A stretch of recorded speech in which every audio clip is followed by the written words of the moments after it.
ఆదికాండం, నిర్గమకాండం, లేవియకాండం, సంఖ్యాకాండం, ద్విదశకాండం, యెహోషువ న్యాయాధిపతులు, రూతు, సమూయేలు, 2 సమూయేలు, మొదటి రాజులు, మొదటి దంతలో, 2 దినవృత్తాలు, ఎజ్రా, నెహెమీయా, ఎస్తేరు, యోబు, గణం, కీర్తనలు, సామెతలు, ప్రసంగి, పరమగీతం, యెషయా, యెరెమీయా, ఎలాప, యెహెజ్కేలు, దానియేలు, ఏబూలి, ఆమోసు, బుద్ద, ఓనమీక, సమము, హబక్కూకు, జకర్యా, హగ్గై, మలాకి.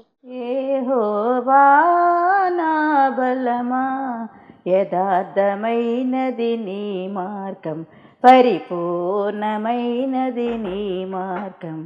యెహోవా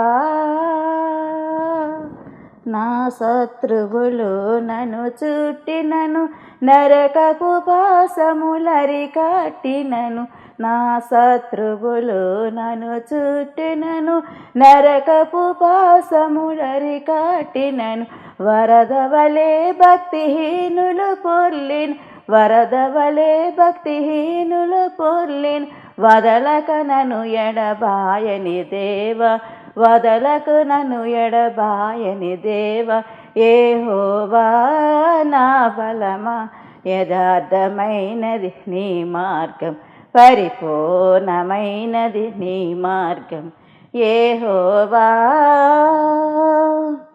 మరణపు టురుబులు మరువక మరలేడు, ఉన్నత దుర్గమే రక్షణ శృంగమే. మరణపు టురుబులు మరువక మరలేడు, ఉన్నత దుర్గమే రక్షణ శృంగం.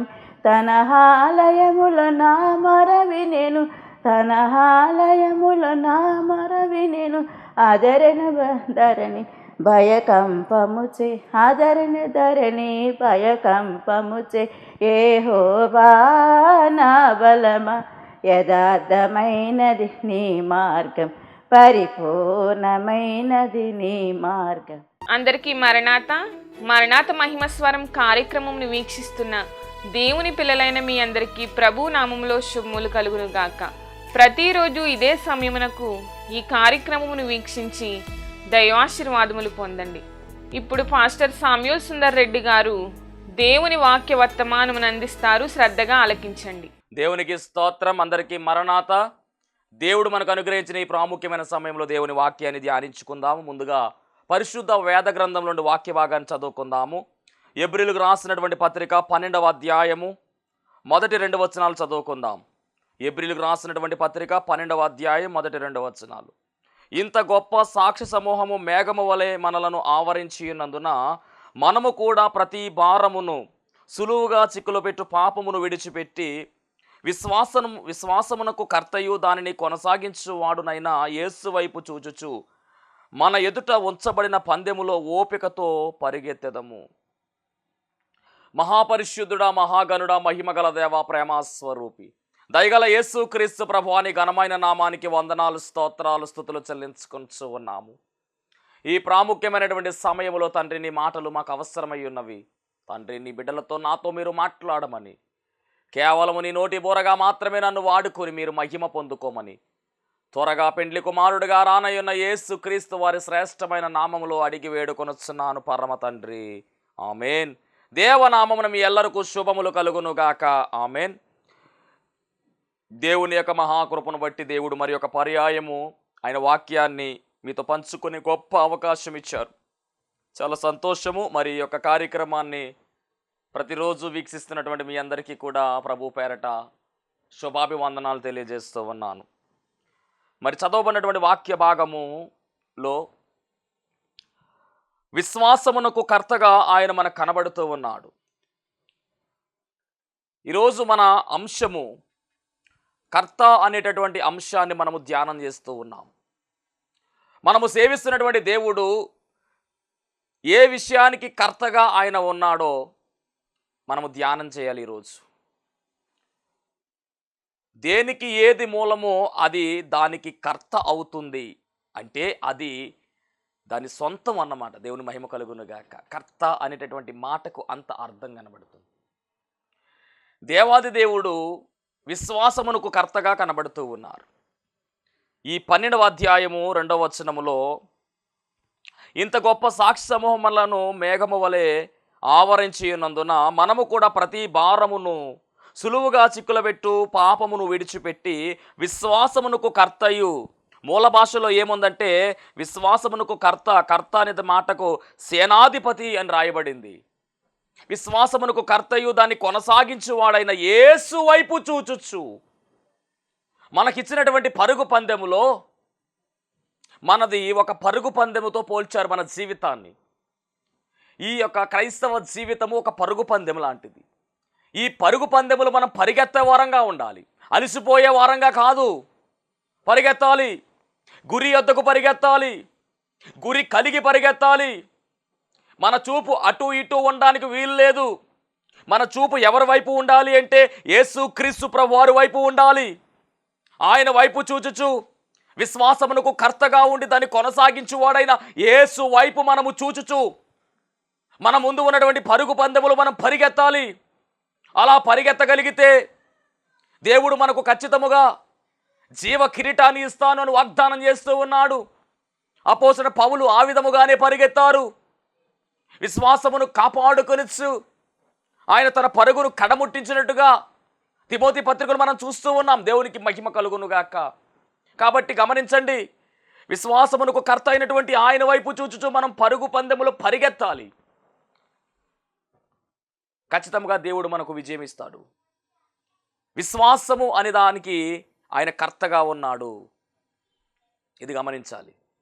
అందుకని పరిశుద్ధ గ్రంథమైన బైబిల్ గ్రంథములో ఎన్నో అద్భుత ఆశ్చర్య కార్యాలు ఎలా జరిగాయి అంటే విశ్వాసము ద్వారా జరిగాయి. మనలో కూడా విశ్వాసం యొక్క స్థాయి పెరగాలి, విశ్వాసం యొక్క స్థాయి మనలో పెంపొందించుకోవాలనే విషయాన్ని కూడా మరి దేవుని వాక్యముఖముగా తెలియజేస్తూ ఉన్నాను. లూకా సువార్త 17వ అధ్యాయము 5వ వచనంలో రాయబడిన మాట, విశ్వాసమునకు కర్త గురించినటువంటి చరిత్రలో లూకా సువార్త 17:5లో రాయబడినటువంటి మాట, అపోస్తలులు మా విశ్వాసమును వృద్ధి పొందించుమని ప్రభువుతో చెప్పగా, అంటే అపోస్తలులు చెప్తున్నటువంటి మాట, అపోస్తలులు యేసుక్రీస్తు ప్రభు వారితో అంటున్నటువంటి మాట, అయ్యా మా విశ్వాసాన్ని వృద్ధి గావించు. అంటే విశ్వాసమునకు కర్త అయినటువంటి ఆయనే మనకు విశ్వాసాన్ని కలగజేస్తూ ఉన్నాడు. నీకు విశ్వాసము రావాలి అంటే ఆయనే దయచేయాలి. ఎలా దయచేస్తాడు అంటే వినుట వలన విశ్వాసము కలుగుతుంది. ఏమి వినాలి? ఏది పడితే అది వినడం కాదు. దేవుని మాటలు వినాలి, దేవుని వాక్యం వినాలి.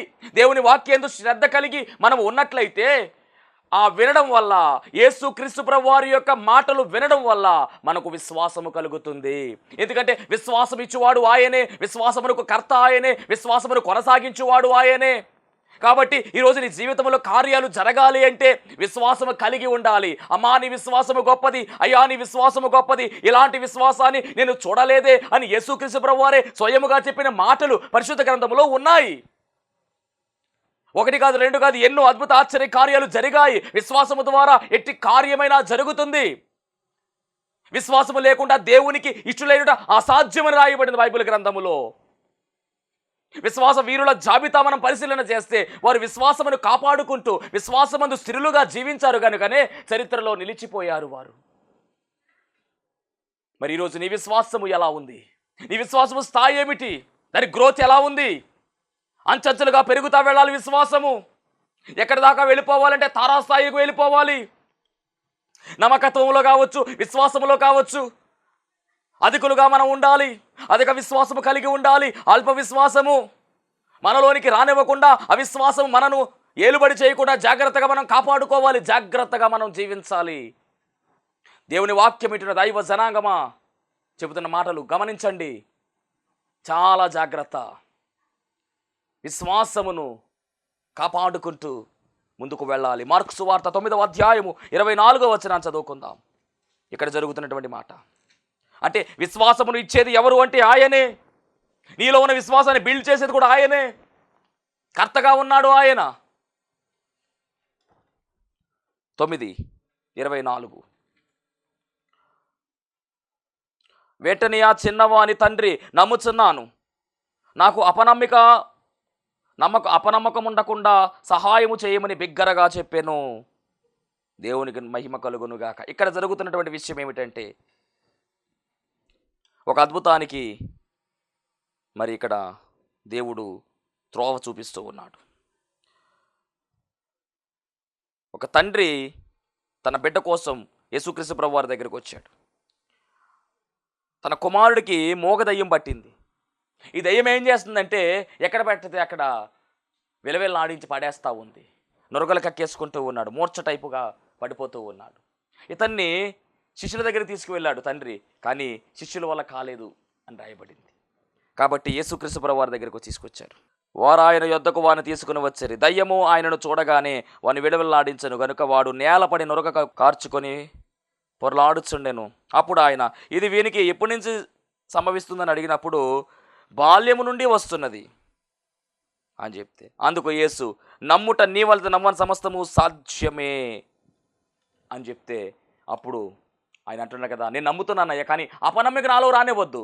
అంటే నేను విశ్వసిస్తున్నాను, ఆ విశ్వాసాన్ని పెంచండి, అవిశ్వాసం రాకుండా చెయ్యండి ప్రభువా అని ఆయన బతిమలాడుకున్నాడు. దేవుడు కార్యం జరిగించాడు. వెంటనే ఆ దయ్యము అతను విడిచి వెళ్ళిపోయింది. కాబట్టి గమనించండి, విశ్వాసమునకు కర్తగా ఆయన ఉన్నాడు. నీలో విశ్వాసాన్ని బిల్డ్ చేసేది ఆయనే. ఎప్పుడయ్యా అంటే కనుక దేవుని వాక్యాన్ని పదే పదే వినాలి, దేవుని వాక్యాన్ని గైకొనాలి, ఆయన మాటలు వినాలి. వినడం వల్ల విశ్వాసం పెరుగుతుంది. ఆ విశ్వాసాన్ని బిల్డ్ చేసేది, ఆ విశ్వాసాన్ని వృద్ధిలోకి తెచ్చేది ఎవరు అంటే యేసుక్రీస్తు ప్రభు వారే. ఎందుకంటే విశ్వాసమునకు కర్తగా దాన్ని శాసించేవాడుగా ఉన్నాడు ఆయన. రెండవదిగా మనం గమనిస్తే దేనికి కర్త ఆయన అంటే కనుక రక్షణకర్తగా ఆయన కనబడుతూ ఉన్నాడు. ఎబ్రీ పత్రిక చదువుదాం. ఎబ్రీ పత్రిక 2వ అధ్యాయము 10వ వచనాన్ని చదువుకుందాం దేవుని బిడ్డలారా. 2:10. ఎవని నిమిత్తము సమస్తమును ఉన్నవో, ఎవని వలన సమస్తమును కలుగుచున్నవో, ఆయన అనేకులైన కుమారులను మహిమకు తెచ్చుచుండగా వారి రక్షణకర్తను శ్రమల ద్వారా సంపూర్ణునిగా చేయుట ఆయనకు తగును. వారి రక్షణకర్తను, ఇక్కడ యేసుక్రీస్తు ప్రభువారు ఎలా ఉన్నారు అంటే కనుక రక్షణకర్తగా ఉన్నాడు. యేసు మనకు రక్షణను ప్రకటించడం మాత్రమే కాదు, ఆయన మనకు రక్షణకర్తగా ఉన్నాడు. రక్షణ ఆయనదే. యేసు మనకు రక్షణ మార్గము చూపించిన వాడుగా ఉన్నాడు. యేసుక్రీస్తు ప్రభువారు రక్షణ ఇవ్వడం మాత్రమే కాదండి, ఆయన రక్షణకు కర్తగా కనబడుతూ ఉన్నాడు. ఎంత గొప్ప ధన్యత ఇది! రక్షణ ఇవ్వడము వేరు, రక్షణకర్తగా ఉండడం వేరు. రక్షణకర్త, ఈ భూమి మీద చాలామంది రక్షకులు ఉన్నారు, కానీ యేసుక్రీస్తు ప్రభువారి యొక్క రక్షణ, ఆయన రక్షకుని యొక్క పని వేరు. దేవునికి స్తోత్రం. అందరూ కూడా శరీరానికి సంబంధించి రక్షణ కార్యము జరిగిస్తారు, కానీ యేసుక్రీస్తు ప్రభువారు అయితే అలా కాదండి. ఆయన శరీరానికి, ఆత్మకు కూడా రక్షకుడుగా కనబడుతూ ఉన్నాడు. ఈ ఆత్మకు రక్షణ కావాలి, ఈ ఆత్మ రక్షింపబడాలి అంటే ఖచ్చితముగా రక్షకుడు కావాలి. ఆ రక్షకుడు ఎవరు అంటే యేసుక్రీస్తు ప్రభువారే. నశించిపోతున్నటువంటి వారిని వెతకి రక్షించడానికి వచ్చినటువంటి రక్షకుడుగా కనబడుతూ ఉన్నాడు. తమ ప్రజల పాపముల నుండి ఆయనే రక్షించును అని రాయబడింది. అందుకనే ఇతనికి యేసు అని పేరు పెట్టమన్నారు. యేసు అనగా రక్షకుడు. గమనించాలి, యేసు అనగా రక్షకుడు. క్రీస్తు అనగా అభిషక్తుడని రాయబడింది. యేసు అనే పేరుకు రక్షకుడు. దేని నుంచి రక్షిస్తాడు ఈయన అంటే కనుక పాపముల నుంచి రక్షించే రక్షకుడు, మరణము నుంచి రక్షించే రక్షకుడు, పాతాళము నుంచి రక్షించే రక్షకుడు, అగ్నిగుండము నుంచి రక్షించే రక్షకుడు అయి ఉన్నాడు ఈ రక్షకుడు. ఇలాంటి రక్షకుడు ఈయన తప్ప ఎవరూ లేరు. గమనించాలి, అలాంటి రక్షకుడు మనకు రక్షణ ఇవ్వడానికి ఆయన ఈ లోకానికి వచ్చాడు. రక్షించే రక్షకుడు. ఇంకా చెప్పాలి అంటే రక్షణకు కర్తగా కనబడుతున్నటువంటి రక్షకుడు. దేవునికి మహిమ కలుగునుగాక. రక్షణకర్తగా ఈయన మనం చూస్తూ ఉన్నాం. యేసు మనకు రక్షణ ఇవ్వడానికి ఈ లోకానికి వచ్చినట్టుగా చెప్పబడుతూ ఉన్నాడు. ఇక మూడవదిగా గమనించినట్లయితే ఇక దేనికి ఈయన కర్త అంటే కనుక, ఈయన దేనికి కర్త అంటే కనుక ఆదరణకర్తగా కనబడుతూ ఉన్నాడు. ఆదరించడంలో ఈయన మించిన వారు లేరు. చక్కని ఆదరణ ఇచ్చేటటువంటి ఆదరణకర్త. యోహాను సువార్త 14వ అధ్యాయము 26వ వచనాన్ని చూద్దాం. 14:26. ఆదరించడంలో ఎలాంటి ఆదరణకర్త అనగా తండ్రి నామమున పంపబోచున్న పరిశుద్ధాత్మ సమస్తమును మీకు బోధించి నేను మీతో చెప్పిన సంగతులంటే మీకు జ్ఞాపకము చేయును. శాంతిని అనుగ్రహిస్తూ ఉన్నటువంటి ఆదరణకర్తగా, తండ్రి యొద్ద నుండి మీ యొద్దకు నేను పంపబోచున్న ఆదరణకర్త అనగా తండ్రి యొద్ద నుండి బయలుదేరిన సత్యస్వరూపిగా ఆత్మ వచ్చినప్పుడు ఆయన నన్ను గూర్చి సాక్ష్యం ఇచ్చును. చాలా విషయాలు ఉన్నాయండి. ఈ ఆదరణకర్త ఎలాంటి వాడు అంటే కనుక మనల్ని ఒప్పింపజేసేవాడు, అంత మాత్రమే కాదు మనల్ని నడిపించేవాడుగా ఉన్నాడు. ఈ ఆదరణకర్త గొప్ప ఆదరణ ఇచ్చేటటువంటి కర్తగా మనకు కనబడుతూ ఉన్నాడు. దేవునికి మహిమ కలుగును గాక. రోమాపత్రిక 15వ అధ్యాయం 6వ వచనంలో ఈ ఆదరణకర్త గురించి ఇంకొన్ని మాటలు కనబడుతున్నాయి. 15:26 15:6లో చూద్దాం. మీరేక భావము గలవారే ఏకగ్రీవముగా మన ప్రభువైన యేసుక్రీస్తు తండ్రి యొక్క దేవుని మహిమపరచు నిమిత్తము యేసుక్రీస్తు చిత్త ప్రకారము ఒకరినొకడు మనస్సు కలిగిన వారైనట్లు ఓర్పునకు ఆదరణకును కర్తయగు దేవుడు కర్తయగు దేవుడు మీకు అనుగ్రహించునుగాక. దేవునికి మహిమ కలుగునుగాక. ఎంత అద్భుతం! ఈయన ఎలా ఉన్నాడంటే ఓర్పునకు ఆదరణకును కర్తగా కనబడుతూ ఉన్నాడు. అంత మాత్రమే కాదు, 2 కొరింథీ పత్రికలో కూడా ఒక మాట చదువుకుందాం. 2 కొరింథీ పత్రిక 1వ అధ్యాయము 3-4 వచనాలు. కనికరము చూపు తండ్రి సమస్తమైన ఆదరణను అనుగ్రహించు దేవుడు మన ప్రభువైన యేసు క్రీస్తు తండ్రినైన దేవుడు స్తుతింపబడును గాక. దేవుడు మమ్మును ఏ ఆదరణతో ఆదరించుచున్నాడో ఆ ఆదరణతో ఎట్టి శ్రమలలో ఉన్నవారినైనను ఆదరించుటకు శక్తి గలవారమగునట్లు ఆయన శ్రమ అంతటిలో మమ్మును ఆదరించుచున్నాడు. క్రీస్తు యొక్క శ్రమల మూలముగా శ్రమల ఎందలాగో విస్తరించున్నావు, అలాగే క్రీస్తు ద్వారా ఆదరణ కూడా మాకు విస్తరిస్తున్నది. ఎంత అద్భుతం అండి! యేసుక్రీస్తు ప్రభువు వారి ద్వారా ఆదరణ కూడా వస్తూ ఉంది. తండ్రి దేవుడు ఆదరించే దేవుడు, యేసుక్రీస్తు ప్రభువు వారు కూడా ఆదరించేవాడే. అలాగే ఆదరణకర్తగా పరిశుద్ధాత్ముడు కూడా మనల్ని ఆదరిస్తూ ఉన్నాడు. కాబట్టి ఈ ఆదరణ గొప్పది. ఈ లోకంలో ఉన్నటువంటి వారు అనగా మన యొక్క బంధువులు మనల్ని ఆదరిస్తారు, కానీ గొప్ప ఆదరణ ఎవరు అంటే కనుక దేవుడే మనల్ని ఆదరించేవాడై ఉన్నాడు. ఆదరించడంలో ఆయనకు మించిన వారు లేరు, ఎందుకంటే ఆయన ఆదరణకర్తగా ఉన్నాడు. తల్లి విడిచినా కానీ తండ్రి విడిచినా కానీ విడువని దేవుడు, ఎడబాయని దేవుడు. ఆదరించడంలో ఆయనను మించినటువంటి వాడు లేడనే విషయాన్ని కూడా మరి దేవుని సేవకునిగా తెలియజేస్తున్నాను. కాబట్టి గొప్ప ఆదరణ ఇచ్చేవాడుగా ఆదరణకర్తగా ఈయన కనబడుతూ ఉన్నాడు. అలాగే 4వదిగా మనం గమనించినట్లయితే కనుక 4వదిగా ఈయన శాసనకర్తగా కనబడుతూ ఉన్నాడు. శాసనకర్తగా ఉన్నాడు. ఈరోజు ఆదరణకర్త గురించినటువంటి మరొక మాట, ఈ ప్రపంచంలో అందరూ విడిచిపెట్టేసి నన్ను ఆదరించేవారు లేరు, అయ్యో నాకు ఆదరణ ఎక్కడ దొరుకుతుంది, నా పరిస్థితి ఏంటి, నా స్థితి ఏమిటి, నా గతి ఏమిటి, అన్నీ ఎలా తారుమారైపోయాయనేసి ఈ వాక్యాన్ని ఎంతో బాధపడుతూ వింటున్నటువంటి సహోదరి ప్రభు మరలా నీతో మాట్లాడుతున్నాడు. ఆదరణకర్త గురించి మరొక పర్యాయం జ్ఞాపకం చేస్తూ ఉన్నాను. తల్లి కన్నా గొప్పగా ఆదరించేవాడు, తండ్రి కన్నా గొప్పగా ఆదరించేవాడు, నీ బంధువుల కన్నా గొప్పగా ఆదరించేవాడు ప్రభు అయిన యేసుక్రీస్తు వారే. కాబట్టి ఆయనకు ఒక అవకాశం ఇచ్చినట్లయితే నిన్ను ఆదరించడంలో ఎవరు కూడా ఆయనకు సరిపోరు. అలా అంత గొప్ప ఆదరణ, ఎందుకంటే ఆదరణకు కర్తగా ఆయన ఉన్నాడు. కాబట్టి నువ్వు చింతించొద్దు, ఏ విషయంలో కూడా చింతించొద్దు, ఏ విషయంలో కూడా బాధపడొద్దు. దయచేసి నిన్ను ఆదరించే ఆదరణకర్త ఉన్నాడు. ఈ విషయాన్ని గమనించు. నీ తల్లిదండ్రులను కోల్పోయి, నీ బంధువులను కోల్పోయి, అయ్యో నేను ఒంటరైపోయాను అని నువ్వు ఆదరణ లేక ఏడుస్తూ ఈ వాక్యాన్ని వింటున్నావు కదా, ప్రభు నీతో మాట్లాడుతున్నాడు. నీకు గొప్ప ఆదరణకర్తగా నేనే ఉన్నాను, నీకు ఆదరణకర్తగా అని ఆయన నీకు భరోసా ఇస్తూ ఉన్నాడు. ఇక 4వదిగా గమనిస్తున్నట్లయితే కనుక ఈయన శాసనకర్తగా ఉన్నాడు. యెషయా గ్రంథం 33:2లో మనం చూసినట్లయితే కనుక ఈ మాట రాయబడి ఉంది. యెషయా గ్రంథం 33:22లో రాయబడినటువంటి మాట, ఆకాశ నక్షత్రములు లెక్కింప సఖ్యము కానట్టుగా, యెషయా గ్రంథం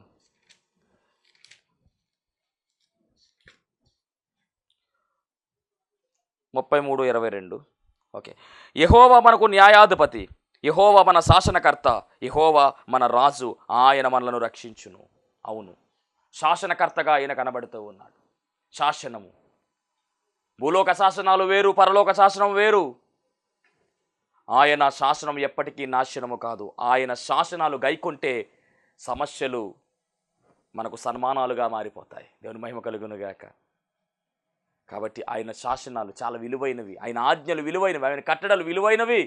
వాటిని మనం గైకొనాలని రాయబడింది. ఈయన శాసనకర్తగా ఉన్నాడు. గమనించాలి, శాసనాలను మనం గైకొనాలి. కీర్తనల గ్రంథం 19వ అధ్యాయంలో కూడా ఈ మాట రాయబడి ఉంది. చదువుదాం. 19వ కీర్తన 7వ చరణములో చూసినట్లయితే, యెహోవా నియమించిన ధర్మశాస్త్రము యథార్థమైనది, అది ప్రాణమును తెప్పరిల చేయును. యెహోవా శాసనము నమ్మదగినది, నమ్మదగినటువంటి శాసనము కలిగిన వాడు. ఎందుకంటే ఆయన నమ్మదగిన దేవుడై ఉన్నాడు కాబట్టి ఆయన శాసనము ఎలా ఉంది అంటే నమ్మదగినదై ఉన్నది. శాసనకర్తగా ఆయన ఉన్నాడు. విలువైనటువంటి శాసనాలు ఆయన మన కోసం పొందుపరిచారు. ఆజ్ఞల పలకల మీద శాసన పలకలు. మరి ఈ శాసనాలతో కూడినటువంటి ఈ పలకలు మందసంలో పెట్టారు. మందసంలో ఏమేమి పెట్టారు అంటే కనుక 10 ఆజ్ఞలు కలిగినటువంటి శాసనాలతో ఉన్నటువంటి ఆ పలకలు.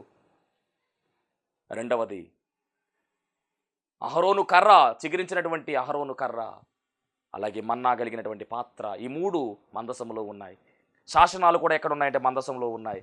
కాబట్టి శాసనాలు మనం కలిగి ఉండాలి, దేవుని మాటలు మనం కలిగి ఉండాలి. ఎందుకంటే వాటికి కర్తగా ఉన్నాడు ఆయన, శాసనకర్తగా కనబడుతున్నాడు. నిర్గమాకాండ 15:25 అధ్యాయము 16వ వచనంలో కూడా రాయబడినటువంటి మాట, ఆ మందసములో నేను నీకిచ్చు శాసనములను ఉంచవలెను. చూసారా? కాబట్టి శాసనకర్తగా ఆయన ఉన్నాడు. ఇక ఐదవదిగా గమనించినట్లయితే కనుక ఆయన ఎలా ఉన్నారు అంటే ఆలోచనకర్తగా ఉన్నాడు. ఏలైనగా మనకు శిశువు పట్టిన మన కుమారుడు అనుగ్రహింపబడిన, ఆయన భుజం మీద రాజ్యభారమును, ఆశ్చర్యకరుడు, ఆలోచనకర్త అని అక్కడ రాయబడింది. అంటే నీకు ఆలోచన చెప్పేది ఆయనే, నీకు సలహా చెప్పేది ఆయనే. నీకు ఏదైనా సమస్య వచ్చినప్పుడు ఇది ఎలా పరిష్కరించాలి అని నువ్వు ప్రార్థన చేసుకుని, ప్రభువా నాకు సహాయం దయచేయి, నాకు జ్ఞానం దయచేయి, నాకు వివేచన దయచేయి, నాకు సమయోచితమైన ఆలోచన దయచేయి ప్రభువా, ఆలోచన దయచేయి తండ్రి అని నువ్వు ప్రార్థన చేస్తే నీకు ఎలాంటి సమస్యకైనా ఆయన ఆలోచన చెప్పగలడు. ఎందుకంటే ఆలోచనకు కర్తగా ఆయన ఉన్నాడు, ఆలోచనకర్తగా ఆయన పిలువబడుతూ ఉన్నాడు. ఎంత ఆలోచన! ఆయన ఆలోచన మామూలు ఆలోచన కాదు, అద్భుతమైనటువంటి ఆలోచన కలిగిన వాడు. ఎందుకంటే మానవ సృష్టి ఆయన ఆలోచనతోనే వచ్చింది బయటికి. ప్రపంచమంతా ఆయన ఆలోచన మీదే ఆయన సృష్టించాడు. ప్రపంచమంతా కలగజేశాడు. భూమి, ఆకాశములు, సముద్రములు అన్నిటిని కూడా కలగజేసి ఆఖరిలో మానవుని కలగజేశాడు. ఎంత గొప్ప ఆలోచన! మానవుళ్ళు ఇన్ని ఎముకలు ఉండాలి, మానవుడు ఇలా ఉండాలి, ఇలా మాట్లాడాలి, ఇలా నడుచుకోవాలి, ఇలా ఉండాలి అని మనకు డిజైన్ ఇచ్చాడు. ఎంత ఆలోచన కలిగిన వాడు అంటే ఎంత అద్భుతం! గమనించండి, మానవుని యొక్క వేళ్ళు ముద్రలు ఎవరి కూడా మ్యాచ్ అవ్వవు. ఎంత ఆలోచన! కంట్లోని రెటీనా ఎవరిది మ్యాచ్ అవ్వదు. ఎంత ఆలోచన! ఇప్పుడు మరి ఆ మ్యాచ్ అవ్వదు కాబట్టి ఆ ముద్రలు మనం ఉపయోగించుకుంటూ ఉన్నాం. అంటే ఫ్యూచర్ ఆలోచన చూడండి, ఎంత తరతరాల ఆలోచన అయింది. అందుకని ఆలోచనకు కర్తగా ఆయన ఉన్నాడు. మరి అలాంటి ఆయన దగ్గర మనం ఆలోచన చేయాలి, ఆయన మనం అడగాలి. ప్రభువా నాకు సహాయం దయచేయి ప్రభువా, నాకు ఆలోచన దయచేయి ప్రభువా, నీ నిర్ణయం దయచేయి ప్రభువా, నీ చిత్తము తెలియజేయి ప్రభువా, నీ మాట నాకు కావాలి ప్రభువా అని మనం ఆయన అడగాలి. అప్పుడు సరైనటువంటి ఆలోచన మనకి ఇస్తాడు. ఎందుకంటే ఆయన ఎలా ఉన్నాడో తెలుసా? ఆలోచనకర్తగా ఉన్నాడు. ఆయన మనకు ఆలోచన ఇచ్చేవాడుగా ఉన్నాడు. ఒక్కోసారి సమస్యలు వచ్చినప్పుడు మనకి ఏం చేయాలో తోచదు, ఏం చేయాలో అర్థం కాదు. అలాంటప్పుడు మోకరించి, ప్రభువా నాకు అర్థం కావట్లేదు, ఏం చేయమంటావు తండ్రి అనంటే చక్కని ఆలోచన, చక్కని సొల్యూషన్ మనకు తెలియచేస్తాడు. అది ఆయనకున్నటువంటి ఆలోచన. ఆయన మీద మనం ఆధారపడాలి, ఆయన మీద మనము నమ్మకం కలిగి ఉండాలి. వారి ఆలోచన వీరి ఆలోచన తీసుకోవడం కాదు. మనుషులు నమ్ముకున్న కంటే యెహోవాను ఆశ్రయించడం మేలు, రాజులు నమ్ముకున్న కంటే యెహోవాను ఆశ్రయించడం మేలు అని దేవుని వాక్యం సెలవిస్తూ ఉంది. కనుక మరి ఈయన ఆలోచనకర్తగా ఉన్నాడు. ఇలాంటి ఆలోచనకర్తను మనము ఉపయోగించుకోవాలి. ఇక 6వదిగా మనం గమనిస్తే ఈయన దేని మీద కర్తగా ఉన్నాడంటే సమాధానమునకు కర్తగా ఉన్నాడు. ఇది కూడా మనందరికీ బాగా తెలుసు. ఆశ్చర్యకరుడు, ఆలోచనకర్త, బలవంతుని దేవుడు ఇచ్చిన తండ్రి, సమాధానకర్త, అధిపతి. అంటే సమాధానం ఒక కర్త మరియు అధిపతి ఉన్నాడు. కాబట్టి సమాధానం కావాలా మీకు? అడగండి ఆయన్ని. నా శాంతిని మీకు అనుగ్రహించుచున్నాను అంటున్నాడు. నేటి కాలంలో సమాధానం లేక ఎంతో ఇబ్బంది పడుతూ ఉన్నారు. మనుషుల మధ్యలో సమాధానం లేక, భార్యాభర్తల మీద సమాధానం లేక, బంధువుల మధ్యలో సమాధానం లేక, ఇంటికి సమాధానం లేక, వీధిలో సమాధానం లేక, ఊర్లో సమాధానం లేక, రాష్ట్రాల్లో సమాధానం, ఎంతో ఇబ్బంది పడుతూ ఉన్నారు. కానీ సమాధానం కావాలి అంటే ఎక్కడ దొరకదండి, ప్రభు దగ్గరికి రావాల్సిందే. ఎందుకంటే సమాధానం కర్త ఆయనే, కొనసాగించేది ఆయనే, శాంతి ఇచ్చేది ఆయనే. కాబట్టి ఆయన అడిగితే సమాధానం ఇస్తాడు. ఇక 7వదిగా మనం గమనిస్తే కనుక 6వదిగా సమాధానం లేక, ఈ వాక్యం వింటున్నావా? అయితే ప్రభువుని ఆశ్రయించు, ప్రభువుని అడుగు. ప్రభువా నాకు సమాధానం దయచేయి ప్రభువా, నాకు శాంతి దయచేయి ప్రభువా అని ప్రభువుని అడుగు, ప్రభువుని వేడుకో, ఇస్తాడు సమాధానము, శాంతిని కూడా ఆయన అనుగ్రహిస్తాడు. ఇక 7వదిగా మనం గమనిస్తే కనుక హోషేయ గ్రంథం చదువుదాం. హోషేయ గ్రంథం 13వ అధ్యాయము 9వ వచనం చదువుకుందాం. నీ సహాయకర్తనగు నాకు నీవు విరోధివై నిన్ను నీవే నిర్మూలము చేసుకొనుచున్నావు. నీ సహాయకర్త అంటే ఈయన ఎలా ఉన్నాడు అంటే సహాయకర్తగా ఉన్నాడు. విశ్వాసికైనా అవిశ్వాసికైనా సహాయకర్త దేవుడే.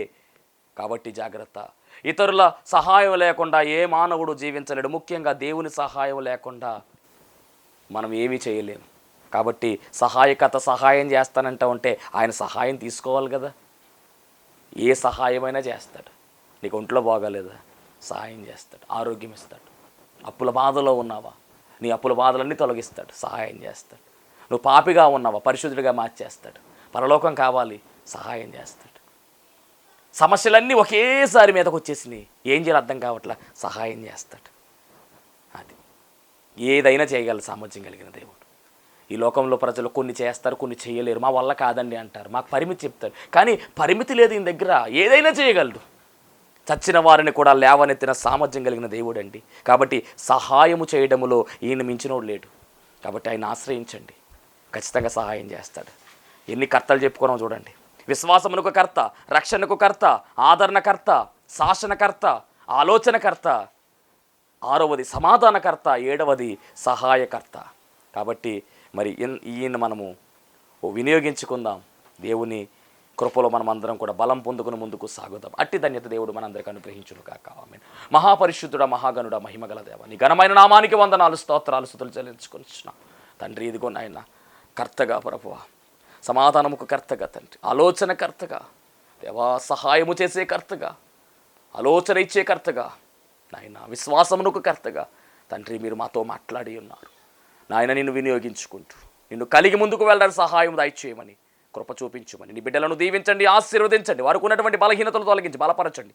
సమాధానం నీ బిడ్డలకు దయచేసి శాంతిని అనుగ్రహించి మహిమ పొందుకోమని పెండి కుమారుడుగా త్వరగా రానైన యేసుక్రీస్తు వారి నామంలో అడిగి వేడుకొనుచున్నాం పరమ తండ్రి. ఆమేన్. అందరికీ మరణాత. దేవునికి స్తోత్రం. అందరికీ వందన మరణాత తెలియజేస్తున్నాను. మరణాత మహిమస్వరం అనే ఆధ్యాత్మిక కార్యక్రమాన్ని వీక్షిస్తున్న మీ అందరికీ కూడా మరొక పర్యాయము ప్రభు పేర వందన మరణాత తెలియజేస్తూ ఉన్నాను. మరి ఈ కార్యక్రమము ఎంతో ఆశీర్వాదంగా ఉందని, ఈ కార్యక్రమం ద్వారా ఎన్నో మేలు పొందుకున్నామని మరి మీరందరూ కూడా ఫోన్ కాల్ చేస్తూ ఉన్నారు. చాలా సంతోషము. ఎన్నో అద్భుత ఆశ్చర్యకార్యాలు దేవుడు ఈ కార్యక్రమం ద్వారా జరిగిస్తూ ఉన్నారు. దేవుని నామానికి మహిమ కలుగునుగాక. మరి మీరు చూస్తున్నటువంటి ఈ యొక్క షెడ్ గురించి గతంలో మీకు చెప్పడం జరిగింది. యజమానుడు మరి దీన్ని బేరం పెట్టారని చెప్పేసి, దీన్ని తీసుకుంటే ఇక్కడ ఆరాధన జరుగుతుంది, లేకపోతే మనం బయటికి వెళ్ళాలనేటువంటి పరిస్థితిని మీకు చెప్పినందుకు చాలామంది మరి సహకరించారు. కొంతమంది మరి అమౌంట్ పంపించడం జరిగింది, అలాగే ప్రార్థన చేయడం జరిగింది. దేవుని మహాకృపను బట్టి పంపించినటువంటి కొంత అమౌంట్ మరి యజమానుడికి కట్టడం జరిగింది. ఇంకా చాలా అమౌంట్ మనము వారికి ఇవ్వాల్సి ఉంది. కనుక మరి ఈ కార్యక్రమాన్ని వీక్షిస్తున్నటువంటి మీకు ఎవరికైనా కనుక ప్రేరేపణ కలిగినట్లయితే కనుక మరి మీ వంతు సహకారాన్ని అందించండి. ఈ దేన సేవకునికి మీ యొక్క సహకారం అందించి ఈ సేవను మరి ముందుకు వెళ్ళేలాగా సహకరించవలసిందిగా ప్రభు పేరు తెలియజేస్తూ ఉన్నాను. మీకు ఎవరికైనా కనుక మరి ప్రేరేపణ కలిగినట్లయితే కనుక స్క్రీన్ మీద కనపడుతున్నటువంటి ఆ నెంబర్కి ఫోన్పే చేయండి, లేదా ఫోన్ చేసినట్లయితే కనుక నేనే స్వయంగా మాట్లాడతాను. మీ సహకారాన్ని అందించండి. ప్రభు పనిలో మీరు కూడా పాలి భాగస్తులు కావాల్సిందిగా ప్రభు పేరు తెలియజేస్తున్నాను. అందరికీ మరణాత.